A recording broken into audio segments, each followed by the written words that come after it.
आप देख रहे हैं पाकिस्तानी खबरों, तज्जियों, तबसरों और अंदरूनी कहानियों पर मुश्तमिल शो इरफान हाशमी और इब्राहिम राजा के साथ दो टोक। बिस्मिल्लाहिर्रहमानिर्रहीम, अस्सलाम वालेकुम नाज़रीन, मैं हूं इरफान हाशमी और आपको प्रोग्राम में खुशामदीद कहता हूं। और हमारे साथ मौजूद हैं इब्राहिम राजा साहब। राजा साहब, अस्सलाम वालेकुम। वालेकुम अस्सलाम। राजा साहब, तीन खबरें जिस पर हम तफसील से बात करेंगे, लेकिन उससे पहले मैं तमाम सुनने वालों से रिक्वेस्ट करूंगा कि चैनल को जरूर सब्सक्राइब कर लें, ताकि हम ये जो यूट्यूब के ऊपर सेंसरशिप पाकिस्तान के अंदर चल रही है, इसे हम मिलकर जो है वो टक्कर दे सकें। राजा साहब, तीन खबरें जिस पर तफसील से हम बात करेंगे। एक, इमरान खान ने जेल से नए डीजी ISI के हवाले से क्या कहा, और फिर काजी साहब को क्या वार्निंग ताज़ा जारी की गई है। राजा साहब, मुल्क के अंदर अब एहतजाज होगा। पाकिस्तान तहरीक इंसाफ ने इसका भी बाकायदा तौर पर ऐलान कर दिया। 2 जलसे, एक लाहौर और फिर दूसरा जलसा पिंडी में, इसके हवाले से NOC क्या जारी किया जाएगा, पिंडी में इस वक्त क्या खबरें आ रही हैं और पिंडी का जलसा क्यों अहमियत इख्तियार कर गया है, इसकी तफसील भी शामिल करेंगे आज की इस नशिस्त में। और फिर राय साहब, सहूलतकार जज ने आज सहूलतकारी की है, और जो चौथा एम्पायर है इलेक्शन कमीशन, उसने किस किस्म का एक तरह से उसे फैसिलिटेट किया गया काजी साहब की अदालत की तरफ से, इसकी भी मुकम्मल तफसील जो है वो अपने सुनने वालों के सामने रखेंगे। लेकिन राय साहब, जो सबसे अहम खबर है वो है खान साहब का खिताब। जेल में जो सहाफ़ियों से उनकी गुफ्तगू हुई, ये किसी खिताब से कम इसलिए नहीं था कि इमरान खान ने पाकिस्तान के तमाम जो एम्पायर्स हैं उनको मुखातिब करके ये तमाम पैगामात दिए हैं। खान साहब ये कहते हैं कि पाकिस्तान के अंदर जब भी DG ISI की तैनाती होती है तो इसे हेडलाइन के तौर पर चलाया जाता है, और ये सिर्फ हमारे मुल्क में होता है कि किसी भी फौजी अफसर की तैनाती को इस तरह बढ़ा चढ़ाकर और खबरें पाकिस्तान के अंदर छपती हैं, हालांकि इनका सियासत में कोई किरदार नहीं है और ना ही होना चाहिए। जुमे को हमारा एहतजाज है और हफ्ते को रावलपिंडी में जलसा करेंगे। जलसे की इजाजत न भी मिली तो फिर भी ये जलसा जो है इसे हम एहतजाज में कन्वर्ट कर देंगे। असब, जो इमरान खान मखसूस नशिस्तों के हवाले से बात कर रहे हैं वो बड़ी इंपॉर्टेंट है कि मखसूस नशिस्तों के फैसले से सब कुछ वाजे हो गया कि चीफ इलेक्शन कमिश्नर जानिबदार एम्पायर ही नहीं बल्कि उनका टीम का ओपनर बल्लेबाज भी है, और काजी फैज ईसा दूसरे बल्लेबाज हैं, और उनकी तमाम हरकत मफादात का टकराव हैं। ये चाहते हैं कि उन्हें 2/3 अक्सरियत मिल जाए और एम्पायरों को तोसी दी जाएगी। राय साहब, जिनको तोसी दी जाएगी उन्होंने भी मेरा ख्याल नजरें रखी हुई हैं कि भाईजान तुसी जेडे कम साढ़े को करवा रहे हो और जो गैर आईनी इकदाम आप हमसे करवा रहे हैं, तो ये तो फिर एक्सटेंशन के बगैर मुमकिन नहीं है। यानी हमारे इक्तदार को तूल दी जाए, और अगर हम इस कुर्सी से उतर गए तो शायद फिर हम सबके दिलों से भी उतर जाएंगे, और जब दिलों से उतरे और आंदा दरगाह हो गए तो फिर हमारी कौन हिफाजत के लिए आएगा। राय साहब, कल कंवर दिलशाद साहब ने एक जुमला बड़ा तारीखी कहा टेलीविजन के ऊपर, और उनके मुंह से सच निकल गया, और वो ये कहते हैं कि ये शायद जो मखसूस नशिस्तों वाला मामला है, इलेक्शन कमीशन इसके ऊपर नोटिस जारी कर दे, क्योंकि हमें ये नहीं भूलना चाहिए कि इलेक्शन कमीशन के पीछे खड़े होने वाला कोई नहीं है। और अगर जिस तरह उनका वक्त करीब आ रहा है, जनवरी में उनकी रिटायरमेंट है, तो अगर इलेक्शन कमिश्नर की रिटायरमेंट के बाद और उससे पहले अगर एक्सटेंशन नहीं मिलती तो फिर ऑब्वियसली आर्टिकल 6 भी लगेगा और दीगर आर्टिकल्स भी लगेंगे, और शायद सिकंदर सुल्तान राजा को अपने खानदान समेत मुल्क छोड़कर भागना पड़ जाए।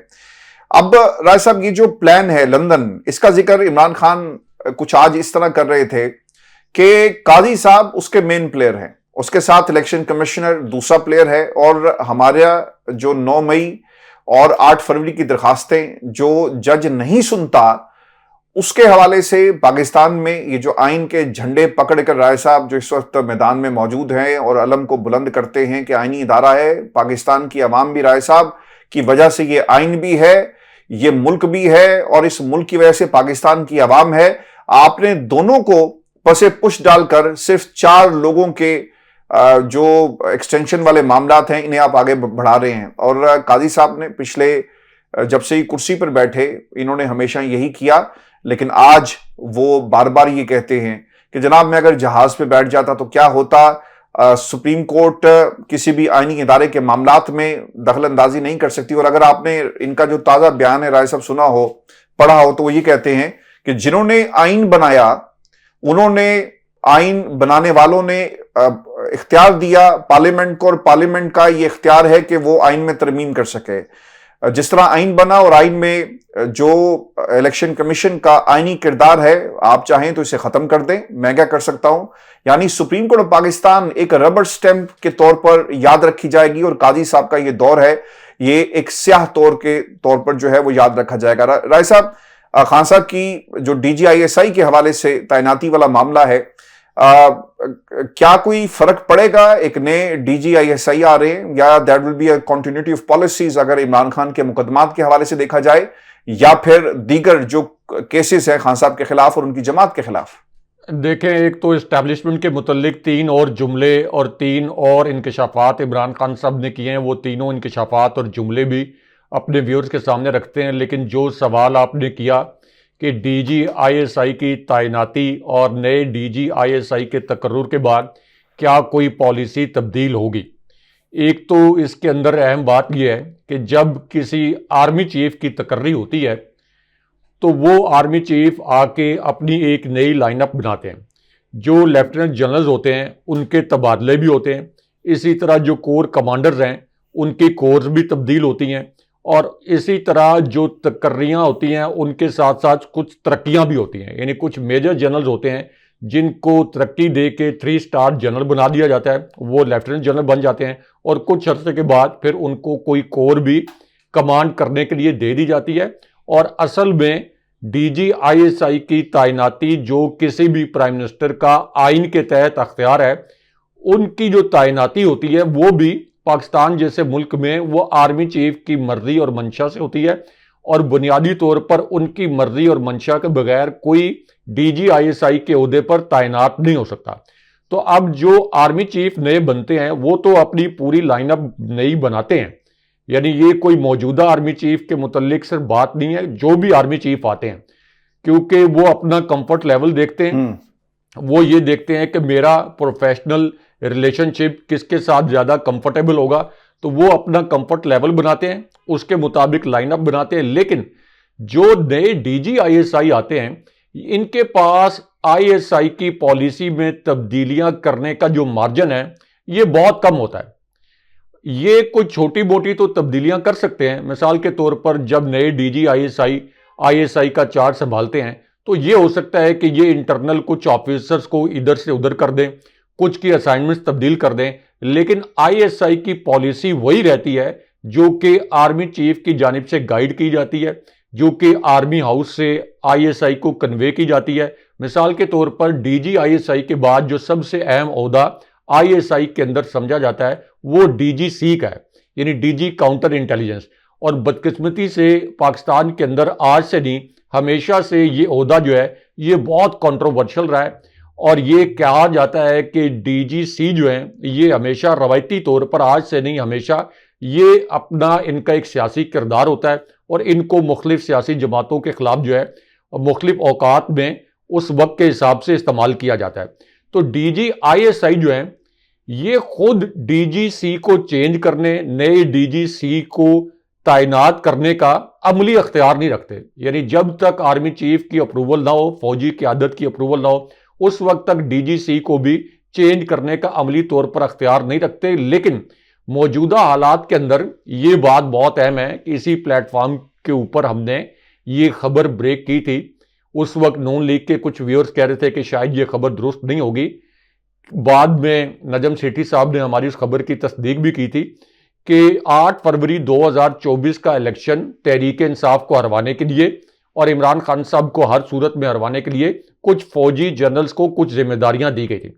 अब जिस वक्त वो जिम्मेदारियां पूरी नहीं हो सकी, यानी इसके बावजूद कि PTI से बल्ले का इंतखाबी निशान छीन लिया गया, इसके बावजूद कि PTI की पूरी क़यादत को जेल में डाल दिया गया, इसके बावजूद कि PTI को कोई जलसा या कॉर्नर मीटिंग तक नहीं करने दी गई, तो उसके बाद फिर फौजी क़यादत का ये ख्याल था, यानी आर्मी चीफ, आर्मी हाउस और GHQ का ये ख्याल था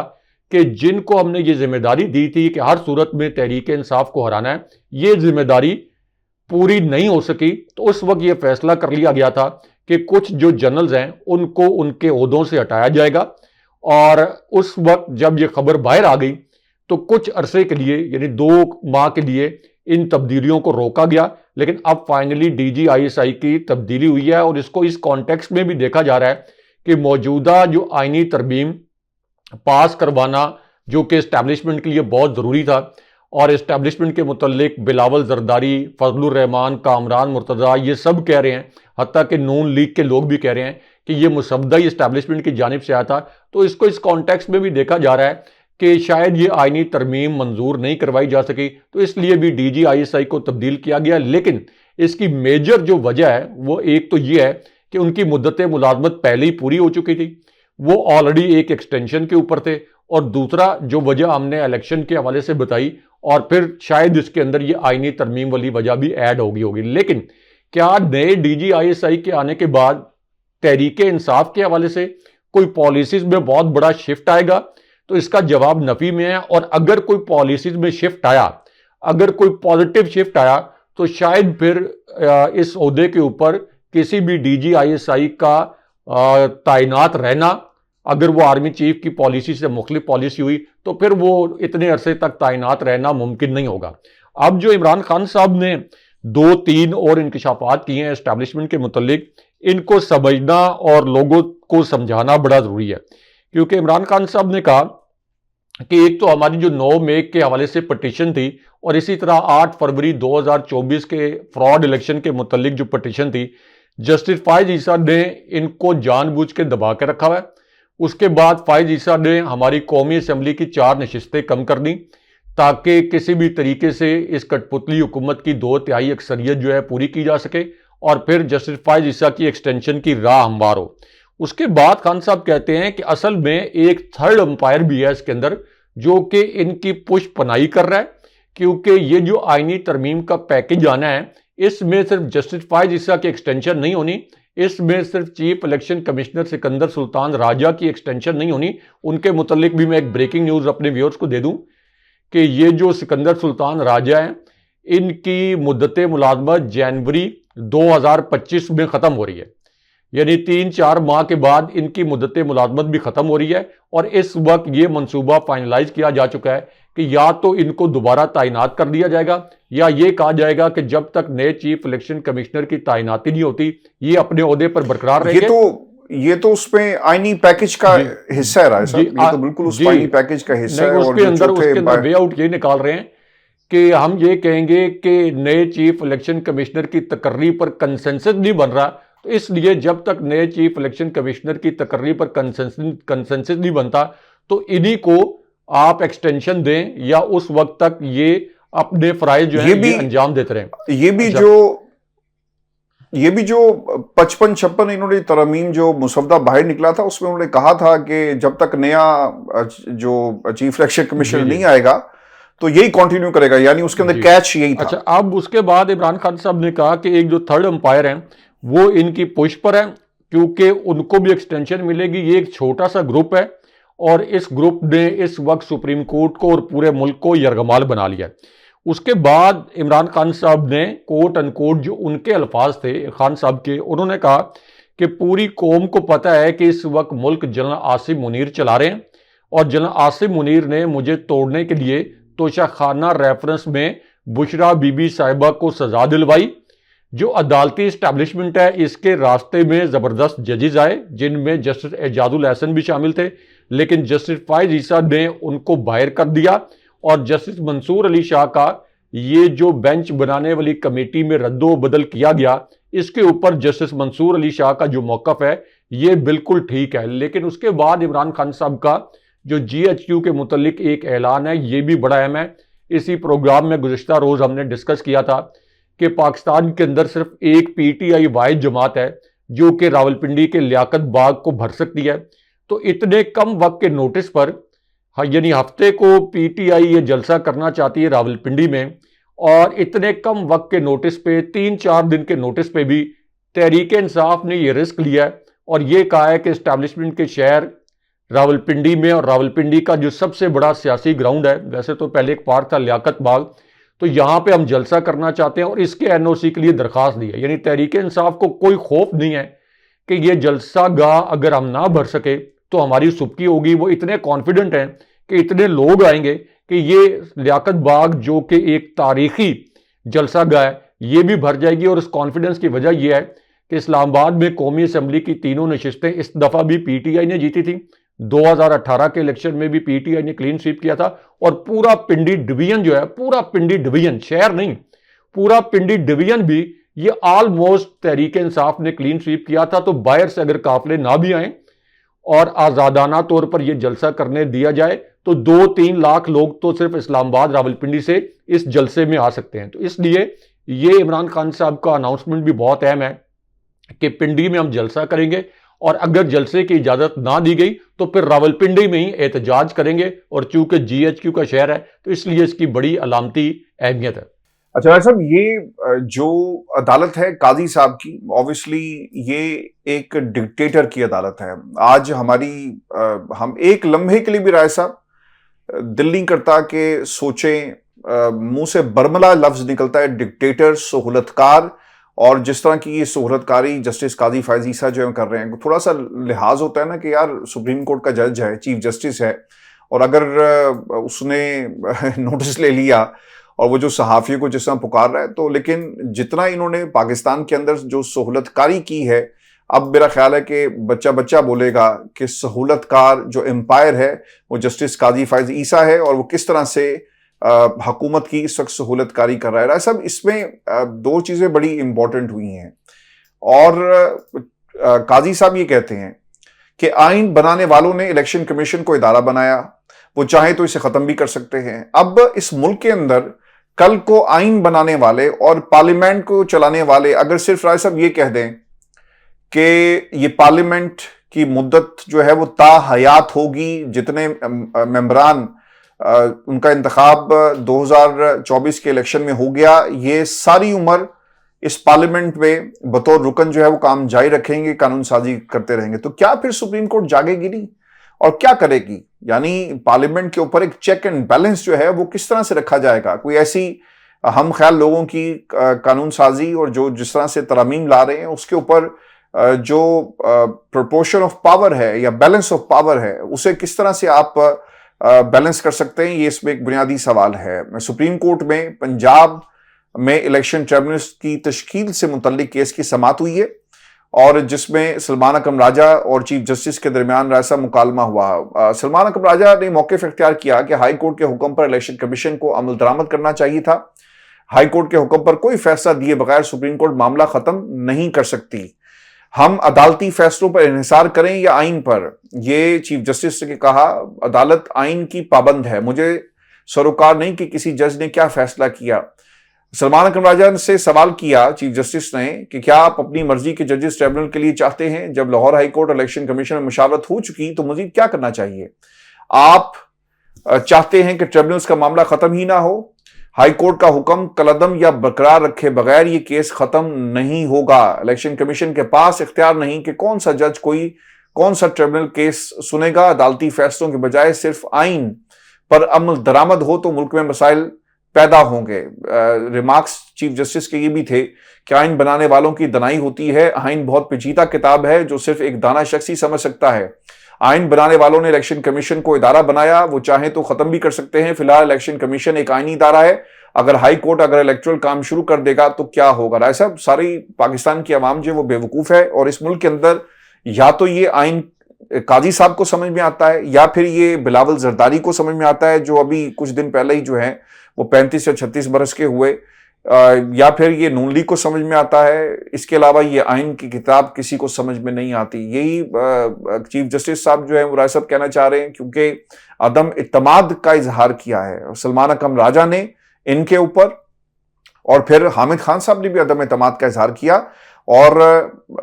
ये जो डिक्टेटरशिप का लफ्ज मैंने इस्तेमाल किया राय साहब, इस अदालत के अंदर क्या हुआ? आगे हामिद खान बढ़ते हैं और मुखातिब किया उन्होंने काजी साहब को कि हमें आप पर एतबार नहीं या एतमाद नहीं, लिहाजा आप इस केस से अलग हो जाएं। और रिजर्वेशन शो की गई। काजी साहब ने कहा कि अगर आप इस तरह बात करेंगे तो हम आपको नहीं सुनेंगे, और उन्होंने फाइल भी अपने अमले को कहा कि आपने इनसे नहीं लेनी। राय साहब उसके बाद काजी साहब ने कंटिन्यू किया, उन पे अदम एतमाद हो चुका, पाकिस्तान की अवाम का अदम एतमाद हो चुका, निजाम का अदम एतमाद हो चुका, लेकिन वो ढीठों की तरह बेशर्मी के साथ, जो हामिद रजा ने कहा था ना कि बहुत ही ढीठ और बेशर्म हैं, मुझे ये कहने में कोई आर नहीं, हामिद रजा कोट अनकोट अल्फाज हैं, तो इन्होंने साबित किया कि हामिद रजा ठीक थे। देखें, सुप्रीम कोर्ट से एक और भी दिलचस्प खबर आई है, वो भी अपने व्यूअर्स के सामने रखते हैं। लेकिन जो आपने कहा कि जस्टिस फायज ईसा के ऊपर अदम एतमाद वकला ने कर दिया, उसके बाद सिविल सोसाइटी ने कर दिया, सुप्रीम कोर्ट कवर करने वाले रिपोर्टर्स ने कर दिया। इस वक्त 25 करोड़ आवाम में से 25 करोड़ आवाम में से सिवाय जस्टिस फायज ईसा और उनकी एहलिया के, मैं आपको लिख के देता हूं कि इसके सिवा जस्टिस फायज ईसा का कोई एक भी असल में हामी नहीं है, या कोई एक शख्स भी ये नहीं समझता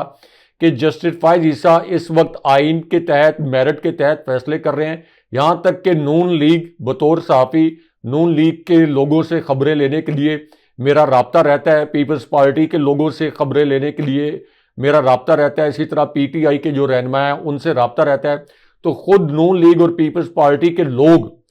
चाहे मुगोइयां करते हैं, निजी महफिलों में कहते हैं कि जस्टिस फायज ईसा ने खुद को हमारे हाथों और इस्टेब्लिशमेंट के हाथों बेच डाला है। इनका तमस्खुर उड़ाते हैं, इनकी बातों पर कैके लगाते हैं। ये जो आइन के हवाले देते हैं तो कहते हैं, खुद कहते हैं, ये अल्फाज कोट अनकोट मेरे और आपके नहीं, कहते हैं देखें ये क्या घटियापन कर रहे हैं। हमें पता है कि ये सिर्फ अपनी एक्सटेंशन के लिए हमारे साथ मिली भगत कर चुके हैं और सुप्रीम कोर्ट में बैठ के आइन के भाषण देते हैं। तो इस वक्त 25 करोड़ अवाम जस्टिस फायज ईसा पर अदम एतमाद कर चुके हैं। ये जस्टिस फायज ईसा को नजर नहीं आता कि तमाम वकला तंजीमें ये कह रही हैं अपने एलामियों में कि पाकिस्तान की तारीख के सबसे घटिया जज जो हैं ये जस्टिस फायज ईसा हैं। अगेन मेरे और आपके नहीं, ये जो वकला की तंजीमें हैं उनके अल्फाज हैं। इनको नजर नहीं आता कि आम लोग जो हैं वो सोशल मीडिया के ऊपर और इसी तरह जलसों के दौरान किस किस्म की आरा का इजहार कर रहे हैं। इनको खुद भी पता है कि नून लीग इनको एक टाउट जज कहती है, यानी वो ये नहीं कहती। नून लीग अंदर से जस्टिस मुनीब अख्तर और जस्टिस मंसूर अली शाह जैसे जो जज हैं, पीपल्स पार्टी भी, हत्ता के एस्टैब्लिशमेंट भी इन जैसे जजेस की अंदर से रिस्पेक्ट करती है या इनके रोब दबदबे के अंदर रहती है, क्योंकि एस्टैब्लिशमेंट को भी पता है कि ये तो हमारे एजेंट हैं, इनको हमने नवाजना है, ऐसे फेंकनी है कोई चीज, इन्होंने फौरन आके उठा लेनी है। तो इसलिए जस्टिस फायज ईसा का पूरा पाकिस्तान, पूरी एस्टैब्लिशमेंट, जीएचक्यू, हर जगह पर उनको पता है कि ये सौदाबाजी कर चुके हैं और ये अपनी एक्सटेंशन के लिए इन्होंने देखे आर्टिकल 63 का जो केस है वो कैसे 30 सितंबर को फिक्स किया। और अभी 1 महीना 2 महीने गुजरे थे इससे पहले जब इन्होंने ये रिमार्क्स दिए थे कि ये जो तरमीमी ऑर्डिनेंस अगर लेके आने हैं, सदारती ऑर्डिनेंस, तो फिर तो पार्लियामेंट को बंद कर देना चाहिए। लेकिन जैसे ही बेंच बनाने वाली कमेटी में तब्दीली के मुतालिक ऑर्डिनेंस आया तो इन्होंने 1 घंटा भी नहीं लगाया और उस ऑर्डिनेंस के तहत इन्होंने जस्टिस मुनीब अख्तर को कमेटी से निकाल दिया और जस्टिस अमीनुद्दीन को उस कमेटी में शामिल कर दिया। तो इस हद तक पस्तियों में चले गए हैं, इस हद तक पस्तियों में चले गए हैं कि शायद ये अपना चेहरा देखते होंगे तो इनको घिन आती होगी। लेकिन खैर, ये चेहरा देख के घिन भी उन्हीं लोगों को आती है जिनमें कोई शर्म की कोई छोटी मोटी रमक बाकी रह गई हो। बहरहाल, अब जिस दिलचस्प ये कैसे ऐसा ये कैसे सरवाइव करेंगे, how he will survive next 3 years अगर ये आईनी जज भी बन गए, क्योंकि वहां पे सिर्फ सरकार के केसेस जाने, आम आदमियों के नहीं जाने, मतलब कैसे सर्वाइवल होगा। काजी साहब ने जो कहा ना कि अक्लमंद हैं जिन्होंने आइन बनाया, बहुत ही दाना लोग हैं। राय साहब, ये जो आइन बिगाड़ते हैं उनके बारे में क्या कहा जाएगा? और जस्टिस मंसूर ने जो सालिसी मराकज की तजवीज़ दी है, जजेस को तो कुछ ना कुछ कंट्रीब्यूशन करना चाहिए, लेकिन यहाँ पर कंट्रीब्यूशन, पहले हम कहते थे कि हाउस ऑफ शरीफ है, राय साहब यहाँ पर एक हाउस ऑफ काजी भी है जिसको खुद से ये बना रहे हैं और फ़ायदे पहुंचाने के लिए ये कंट्रीब्यूशन इनका हमेशा जो है वो स्याह तारीख में, अदालती तारीख का जो स्याह बाब है उसमें काजी साहब का नाम टॉप पर है। देखें, जस्टिस फायज ईसा इन्होंने अब एक और नई घिनौनी वारदात करना शुरू कर दिया। इससे पता चलता है कि इनकी फ्रस्ट्रेशन का लेवल कहाँ पे चला गया। ये हर समात के अंदर जो कि सहाफ़ियों के मुतल्लिक नहीं होती, ये कहते हैं कि सुप्रीम कोर्ट के रिपोर्टर्स जो हैं ये इससे पहले कोर्ट रिपोर्टिंग करते थे लेकिन अभी डॉलर्स के लिए रिपोर्टिंग करते हैं। ये हाशमी साहब वो तमाम सुप्रीम कोर्ट के रिपोर्टर्स हैं जो कि जस्टिस फायज ईसा के साथ उस वक्त खड़े हो गए थे जिस वक्त एस्टैब्लिशमेंट इनके खिलाफ रेफरेंस लेके आई थी, यानी जनाब बाजवा जब इनके खिलाफ रेफरेंस लेके आया था और ये जस्टिस फायज ईसा उस वक्त इन रिपोर्टर्स की मिन्नतें करते थे, तरले करते थे कि मेरे मुतल्लिक कोई खबर लगा दें, और ये फिर इन रिपोर्टर्स के सामने भी और सुप्रीम कोर्ट के सामने भी इनकी एहलिया भी, वो तो चले खातून होने के नाते वो भी रोती थी, लेकिन ये खुद वाहिद जज थे पाकिस्तान की तारीख के जो अपने केस में आंसू बहाते थे। रासा वो पार्टी बनी हुई है बॉस, वो पार्टी बनी हुई है इमरान खान, और अंग्रेजी में उनके इंटरव्यू सोशल मीडिया पे मैं तो हैरान रह गया कि उन्होंने किस चालाकी के साथ, मतलब सॉरी टू से I am using this word, लेकिन किस महारत के साथ, भाई आपका क्या काम है, आपके साथ एक वाकया हुआ, वो सही था गलत था, उसके मेरिट्स और डीमेरिट्स पे हमें जो है वो अदालतों ने फैसले दिए, लेकिन आपका ये काम नहीं बनता कि आप टेलीविजन पर आकर एक बात करें या सोशल मीडिया पर बैठकर बात करें। तो इतनी खूबसूरती से उन्होंने एक बयानिया बनाया पाकिस्तान की सियासी क़यादत के हवाले से। तो बीइंग आप a family member of a chief justice of Pakistan, मेरा नहीं ख्याल कि इस तरह उन्हें जेब देता है। राय साहब वो भी गलत हुआ जिस तरह से वो बैठकर एक बयानिया बना रहे हैं एक सियासी जमात के हवाले से। जी हाँ, बयानिया बना रही हैं और ये कॉन्फ्लिक्ट ऑफ इंटरेस्ट भी है, और दूसरी जानिब सुप्रीम कोर्ट के रिपोर्टर्स को कह रहे हैं कि ये डॉलर्स के लिए रिपोर्टिंग करते हैं। यानी आप अंदाजा कर लें कि फ्रस्ट्रेशन का लेवल ये है कि चूंकि सुप्रीम कोर्ट के रिपोर्टर्स हकायक कौम के सामने लेके आ रहे हैं, तो उनको बगैर सबूत के ये मुनसिफ हैं, या तो ये कोई सबूत दें, कोई शवाहिद दें कि ये डॉलर्स इन्होंने लिए हैं, कोई तहरीक इंसाफ से इमरान खान साहब से इसके शवाहिद दें, और इस बात के शवाहिद दें कि जस्टिस फायज ईसा की कोई मुखालिफ कुव्वत है उससे डॉलर लिए हैं, तो या फिर खुद ही इस केस को आज खुद नोटिस के तहत फिक्स कर लें कि जी ये लेते हैं, डॉलर लेते हैं और मेरे पास शवाहिद है, मैं इस पर आज खुद नोटिस ले रहा हूं, और सुप्रीम कोर्ट के रिपोर्टर्स को बुला लें। तो इससे ज्यादा घटिया किस्म के रिमार्क्स ये कभी नहीं आए। और एक जज जो बैठता है, हाशमी साहब, एक छोटी अदालत में बैठने वाला जज जो है, उसके मुतल्लिक भी कहा जाता है कि उसकी सिलेक्शन का जो सबसे बड़ा मेरिट ये होता है कि वो एक बिल्कुल गैर मुतासिब शख्स बन के वो अदालत के अंदर बैठे, क्योंकि वो जब जज बनता है और जज के तौर पर फैसले देता है या रिमार्क्स देता है, तो वो एक आम शख्स नहीं होता, वो जज होता है। लेकिन इनका जो तासुब है वो इमरान खान साहब के साथ तो था ही, लेकिन अब ये सुप्रीम कोर्ट के रिपोर्टर्स को भी कह रहे हैं कि ये भी बिकाऊ माल है, जिन्होंने जवाबी तौर पर यह कहा है कि सबसे बड़ा बिकाऊ माल तो जस्टिस फायज ईसा हैं, जो कि अपनी एक एक्सटेंशन के लिए जिन्होंने एस्टैब्लिशमेंट को अपना आप बेच दिया है, मरियम नवाज को अपना आप बेच दिया है। और दूसरी जानिब ये जस्टिस फायज ईसा ये रियलाइज नहीं कर रहे, खैर उनको पता है कि पूरे पाकिस्तान में इस एक्सटेंशन के मामले पर कोट अनकोट लानत मलामत हो रही है कि ये जस्टिस फायज ईसा क्या कर रहे हैं। इनके जो रेफरेंस में जब इनके खिलाफ रेफरेंस आया था, तो इनके जो अपने वकील थे मुनीर मलिक, वो भी कहते हैं कि ये इस वक्त जो जस्टिस फायज ईसा कर रहे हैं इसको कभी भी इंडोर्स नहीं किया जा सकता कि अपनी एक्सटेंशन के लिए आइन को और सुप्रीम कोर्ट को पामाल कर रहे हैं। तो आपके अपने वकला, वो रिपोर्टर, वो साफी जो आपके साथ मुश्किल वक्त में खड़े हुए थे, वो सब पूरा पाकिस्तान, सिविल सोसाइटी, तमाम कानूनी बरादरी, तमाम चैम्बर से ताल्लुक रखने वाले जो वकला हैं, वो सब आपकी मजम्मत कर रहे हैं, वो सब आपकी लानत मलामत कर रहे हैं। उसके बावजूद आप बड़ी डटाई के साथ अपनी एक्सटेंशन के ऊपर जो है वो तुले हुए हैं। अच्छा, उसकी एक वजह यह भी है कि इनको अंदर से एक और खौफ भी है। एक और खौफ यह है कि इनको पता है कि जनरल बाजवा जब रिटायर हुए तो उसके बाद उनके साथ क्या हुआ, तो इनको वो खौफ खाया जा रहा है कि अभी मैं चीफ जस्टिस हूं, लेकिन उसके बावजूद मैंने जो गैर आईनी इक़दाम किए हैं, लोग बेधड़क होकर मुझ पर तनकीद कर रहे हैं, साफी तनकीद कर रहे हैं। तो जैसे ही मैं रिटायर हुआ तो मेरे पास ये जो मैंने एक अपना खौफ कायम करने के लिए रखा हुआ था कि मैं FIA के अंदर आपका केस चला दूंगा, FIA को ऑर्डर कर दूंगा, तो वो अख्तियार भी नहीं रहेगा। तो फिर तो मेरा एक एक राज, एक एक पोल खोला जाएगा,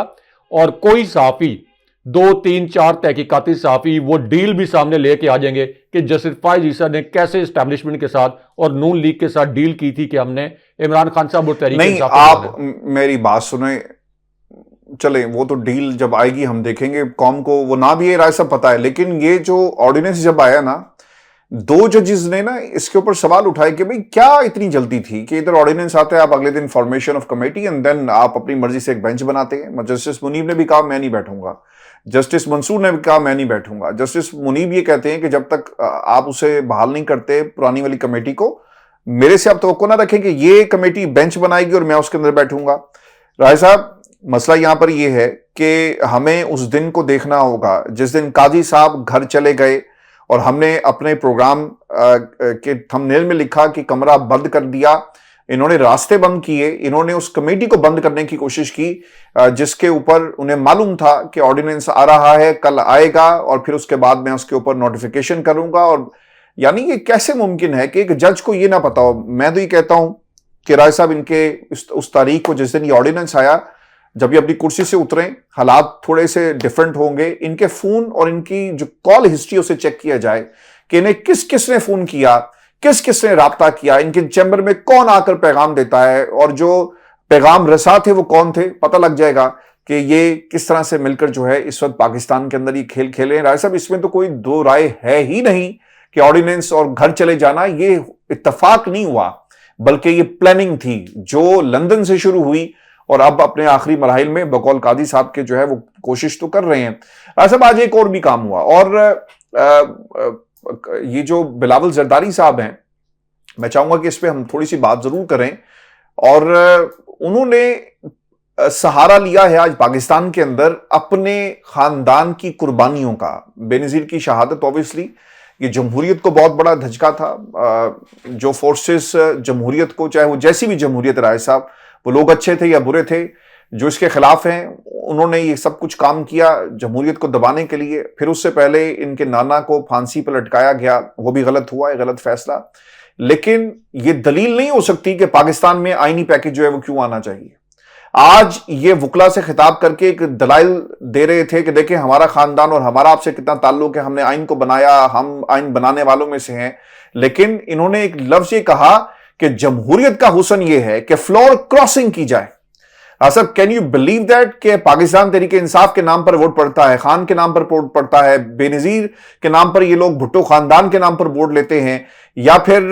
नवाज शरीफ के नाम पर वोट पड़े और उसकी जमात का बंदा रुकन जो है वो किसी और जमात पर चला जाए, यानी अमानत के अंदर खयानत की जा रही है। लेकिन वो ये कहते हैं कि ये जमहूरियत का हुस्न है और ये होना चाहिए। राय साहब आज मुझे उनकी तकरीर से ये लगा, और फिर एक वाकया भी पेश आया उनकी तकरीर के दौरान, इनकी कंट्रीब्यूशन कभी भी नहीं होगी जब तक ये पॉपुलर सियासत नहीं करेंगे। ये आज भी जरदारी साहब वाली सियासत कर रहे हैं, ये पाकिस्तान पीपल्स पार्टी की जो रवायती सियासत है वो कर रहे हैं। बिलावल का कद काठ कभी भी बड़ा नहीं हो सकता जब तक वो जमहूरियत और आम आदमी की सियासत नहीं करेंगे। राय साहब ये जो कंट्रीब्यूशन की बात करते हैं कि पाकिस्तान पीपल्स पार्टी आईनी पैकेज लाएगी, और इन्होंने जो तोजी पेश की कि जनाब फ्लोर क्रॉसिंग जो है जमहूरियत का हुस्न है, इनका कंट्रीब्यूशन राय साहब पता क्या है, इनका कंट्रीब्यूशन शायद पाकिस्तान के अंदर या सियासत के अंदर यही होगा कि इनकी गुफ्तगू के ऊपर मीम्स बनेंगे। जिस तरह आज भी एक मीम तैयार हो गया है, इससे पहले भी इन्होंने जो कांपे टांगने वाली बात कही, तो ये ही इस नौजवान का कंट्रीब्यूशन है। और पाकिस्तान पीपल्स पार्टी जो जमहूरियत के खिलाफ एंटी जो डेमोक्रेटिक फोर्सेस के हवाले से जो इस वक्त काम कर रही है, मेरा ख्याल है कि बिलावल को इसकी अब कीमत अदा करना पड़ेगी, ये कोई दलील नहीं हो सकती। राय साहब डू यू बिलीव कि फ्लोर क्रॉसिंग जमहूरियत का हुस्न है? देखें इस वक्त तो ये इस्टेब्लिशमेंट का हुस्न है फिलहाल, और इस्टेब्लिशमेंट के हुस्न के कारनामे हैं क्योंकि वहाँ से जिस तरीके से बिलावल जरदारी और आसिफ अली जरदारी को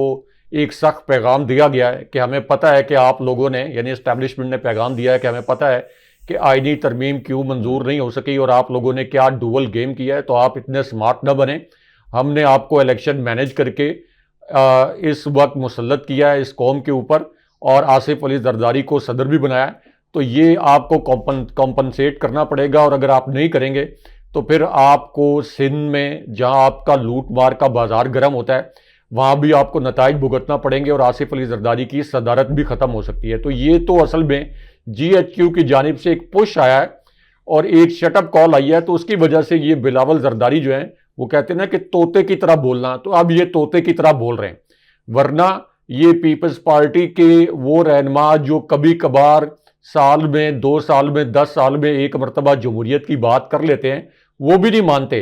पूरी दुनिया का कोई आइन कानून ज़ाब्ता नहीं मानता कि ये फ्लोर क्रॉसिंग जो है ये कोई जमहूरियत का हुस्न है। ये तो सीधी सीधी हॉर्स ट्रेडिंग है, और ये खुद नून लीग जो है ये हॉर्स ट्रेडिंग के मुतल्लिक ये सबसे पहला जो बिल है ये 90s में ये खुद नून लीग लेके आई थी। तो इस वक्त चूंकि इस्टेब्लिशमेंट के खिलाफ इनका मिस एडवेंचर नाकाम हो गया है। इस्टेब्लिशमेंट ने इनको 1 माह की डेडलाइन दी है कि ये आईनी तरमीम मंजूर करवानी है, तो इसलिए ये अब इस्टेब्लिशमेंट के तलबे चाटते हुए इस किस्म के बयानात दे रहे हैं। राय साहब, ये मीम से बात आगे बढ़ेगी कि बिलावल की हमेशा तारीख मीम्स ही रहेगी और कंट्रीब्यूशन इसी तरह देखा जाएगा कि उन्होंने मीम्स पाकिस्तान की आवाम को हंसाया बहुत है? देखें, इनके मुतल्लिक तो बात आगे नहीं बढ़ेगी, लेकिन chief election commissioner Sikandar Sultan Raja, उनके मुतल्लिक पीटीआई का पॉलिसी स्टेटमेंट आया है, उन्होंने ऑफिशियली ट्वीट भी किया है कि इनके ऊपर आर्टिकल 6 लगना चाहिए, गद्दारी का मुकदमा इनके खिलाफ चलना चाहिए। सुप्रीम कोर्ट के 8 जजेस ने इनको चार्जशीट किया है और ये कहा गया है पीटीआई की जानिब से कि इनको तो हथकड़ियां लगनी चाहिए, इनको गिरफ्तार करना चाहिए, इनके नाम ईसीएल पर डालने चाहिए ताकि ये एयरपोर्ट से फरार ना हो। और ये आज ये हुकूमत गई, इमरान खान साहब की हुकूमत आई या कोई भी और हुकूमत आ गई, तो ये सबसे जो फिट केस है आर्टिकल 6 के लिए ये सिकंदर सुल्तान राजा का है। और ये बात लिखवा लें, राइटिंग ऑन द वॉल है कि आगे जाके इनको आर्टिकल 6 का सामना करना पड़ेगा और वरना ये किसी बैरून मुल्क फरार हो जाएंगे और बाकी ज़िंदगी फिर ये बैरून मुल्क की जो है वहाँ जाके गुजारेंगे, क्योंकि जिस किस्म का किरदार इन्होंने पाकिस्तान की हालिया तारीख में अदा किया है, जस्टिफाई जिसा और ये दोनों पाकिस्तान के अंदर रुसवाई, आइन को पामाल करने और अपने अख्तियारात का नाजायज़ इस्तेमाल करने के हवाले से पाकिस्तान के 2 जो बदतरीन किरदार हैं उनमें ये दोनों शामिल हो गए। बहुत शुक्रिया सब, वीडियो निश्चित थी आज की हमारी। अपने कमेंट्स भेजिएगा, चैनल को जरूर सब्सक्राइब करें। मुझे और इब्राहिम राजा साहब को इजाजत दीजिए। अल्लाह ने